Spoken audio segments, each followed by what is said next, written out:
नीली भूतिया कार। एक वीरान रात के सन्नाटे में घिरा हाईवे दिखाई देता है। दूर दूर तक कोई गाड़ी नहीं, बस सड़क के किनारे झाड़ियां और चांदनी में डूबा धुंधला माहौल। रोहन, युवा पत्रकार, अपनी कार चलाता हुआ हाईवे पर बढ़ता है। उसकी कार की हेडलाइट्स अंधेरे को चीरती हैं। वह रेडियो पर हल्की धुन सुन रहा है और आसपास के अंधेरे को नजरअंदाज करने की कोशिश कर रहा है। अचानक रोहन के रियर व्यू मिरर में दो तेज रोशनियां चमकती हैं। वह चौंकता है और उसकी कार धीरे हो जाती है। एक पुरानी चमकती नीली कार हवा की रफ्तार से उसके पास से गुजरती है।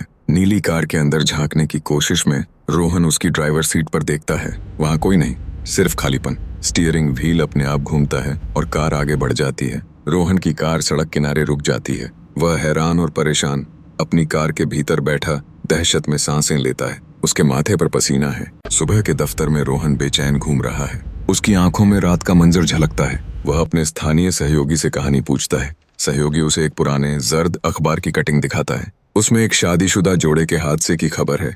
वही नीली विंटेज कार, सड़क किनारे गहरी खाई और दोनों की मौत। रोहन उस खाई की तरफ जाता है। दिन के उजाले में झाड़ियों के पीछे से खाई झांकती है। नीचे कहीं एक जंग लगी पुरानी कार का बम्पर चमकता है और तय करता है कि वह रात में फिर हाईवे पर जाएगा। उसकी आंखों में जिज्ञासा और डर दोनों हैं। रात के 1 बजे वह अपनी कार लेकर फिर हाईवे पर निकलता है। सड़क पर दूर नीली कार की झलक दिखती है, इस बार धीमी उदास चाल से।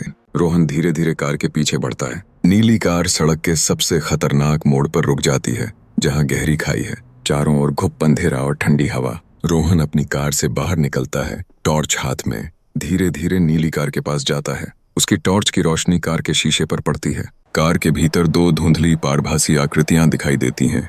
एक युवक शेरवानी में, एक युवती दुल्हन के जोड़े में, दोनों एक दूसरे का हाथ थामे हुए, उदास और निष्प्रभ।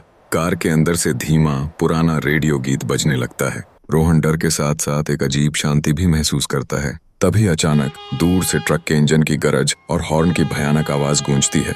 नीली कार की हेडलाइट्स पागलों की तरह जलने बुझने लगती हैं। आकृतियों के चेहरे पर खौफ छा जाता है। वे एक दूसरे से चिपकते हैं, जैसे अपनी आखिरी घड़ी को फिर जी रहे हों। एक झटके में ट्रक की आवाज और संगीत बंद हो जाते हैं। आकृतियां हवा में विलीन हो जाती हैं। कार अब पूरी तरह खाली है, सिर्फ पुरानी नीली बॉडी और बंद दरवाजे। रोहन बुरी तरह डरकर पीछे भागता है। अपनी कार में बैठता है और हाईवे पर तेज रफ्तार से शहर की ओर निकल जाता है। अगली सुबह रोहन अपने कमरे में चुपचाप बैठा है।